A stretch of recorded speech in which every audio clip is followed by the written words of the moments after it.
دايما انا كنت بشبه الفرق ما بين الديزاينر المبدع والديزاينر اللي هو ممكن يكتسب الابداع بالممارسة بشخصيات عندنا في كرة القدم، وهي ميسي وكريستيانو. دايما انا شايف ان ميسي هو شخص مبدع او موهوب بالفطرة، وشايف ان كريستيانو ده شخص اتعلم او الموهبة زادت عنده بالممارسة.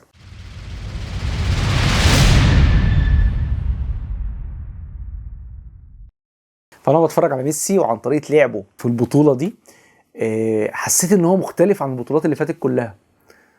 طب ايه علاقة ده يا احمد بالديزاين؟ لا، في علاقة كده بسيطة عايز اوصلها لكم، عشان في مصممين كتير ما بيبقوش واخدين بالهم من الحتة دي.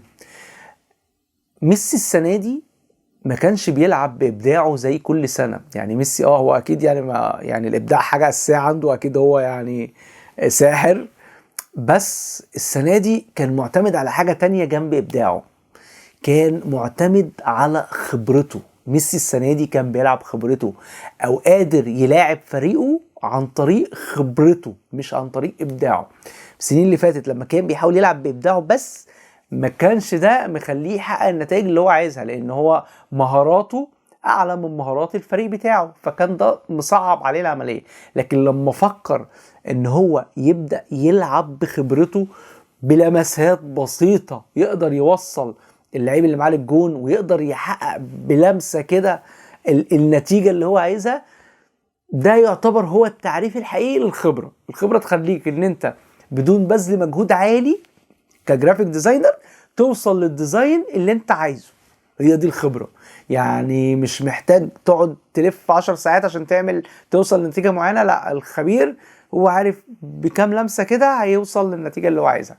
طيب انا بقول لكم الكلام ده ليه؟ يعني ما انا عارف ان الناس لسه بادئة، كتير من الناس اللي بتسمعني وما عندهاش خبرة. انا بقول لك الكلام ده عشان تسعى ان انت يبقى عندك خبرة، عشان تعرف ان انت كل المجهود القوي اللي بتبذله دلوقتي، او التعب اللي انت بتحسه وانت بتعمل الديزاين، او بتبقى بتعمل تصميمات والعميل مش راضي عنها، او الكلام ده، كل ده في النهاية هيوصلك للخبرة اللي تخلي لمساتك بس توصلك للي انت عايزه. مش محتاج كل جهدك، يعني انت محتاج بس تعمل لمسات بسيطة كده هتوصل للنتيجة اللي انت عايزها. فاللي انا بحاول اوضحه لكم ده هي فكرة الخبرة، لان الشباب او الناس اللي لسه بادئة مش بتبقى فاهمة يعني ايه خبرة. فهي دي الخبرة، ان الدنيا هتبقى سهلة بعدين.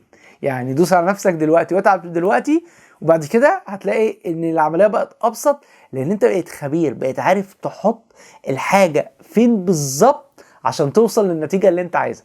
يعني هديك مثال بالنسبه لنا في الديزاين. يعني لو انت جرافيك ديزاينر وبتستخدم مثلا اداه البين تول، اداه البين تول بتبقى معتمده على ان انت تحط نقط وانت ماشي مثلا بتقص او بترسم. النقطه الجايه دي الخبير او اللي عنده خبره بس هو اللي بيبقى متوقع هي هتنزل فين، لكن اللي ما عندوش خبره ما بيبقاش قادر يحدد يحط النقط فين بالظبط.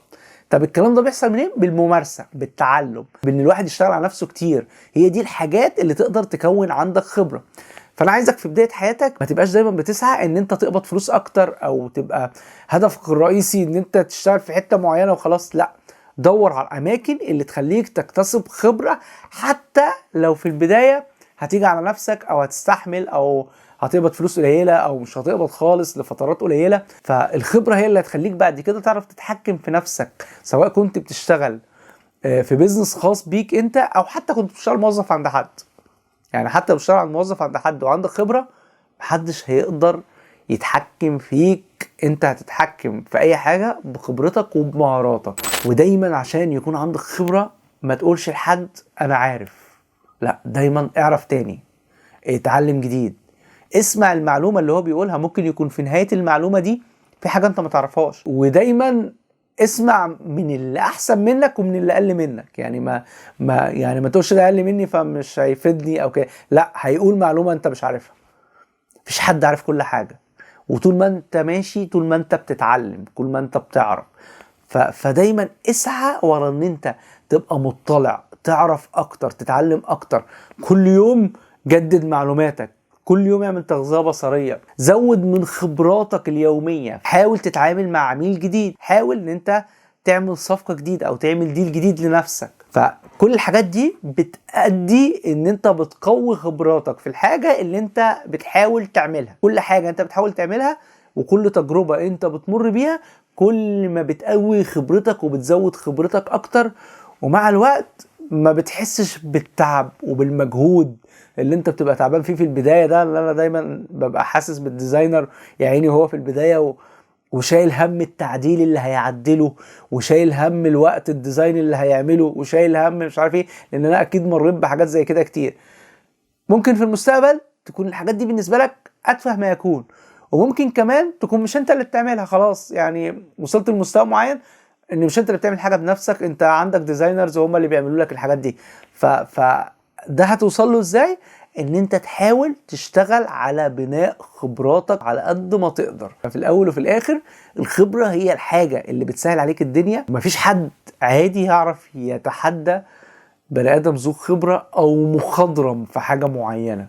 يعني عارف لما بقول على حد مخضرم، يعني مثلا لو في حد بيلعب شطرنج خبير في الشطرنج، فاكيد انت لو بتلعب شطرنج عادي مش هتعرف تتحداه. ليه؟ لان هو بقى خبير لعب كتير قوي واتحصلت معاه المواقف دي كتير قوي، فخلاص بقى صعب ان انت تكسبه. فحاول ان انت التخصص اللي انت فيه تبقى كده، حاول تركز على كل النقط اللي فيه ان انت تبقى خبير في الجزئيه دي، بعدين تعلم غيرها بقى، اكتسب خبره تانية، اضيف الخبره دي على الخبره دي، فيبقى في الاخر انت عندك خبرات كتير. ده هيأثر في كل حاجه في حياتك، وهيأثر في كلامك مع الناس، وهيأثر في العائد المادي اللي بيعود عليك، وكل ده هيكون وانت اصلا مش حاسس بتعب لان انت تعبت قبل كده. لكن انت تقعد مريح دلوقتي ولا تحاول تكتسب خبره جديده ولا تحاول تتعلم وتقول يعني انا هجيب الخبره منين ومش هجيب الخبره منين وتقعد يائس والكلام ده، فانت كده بتضر نفسك. كل يوم بيعدي عليك انت بتخسره.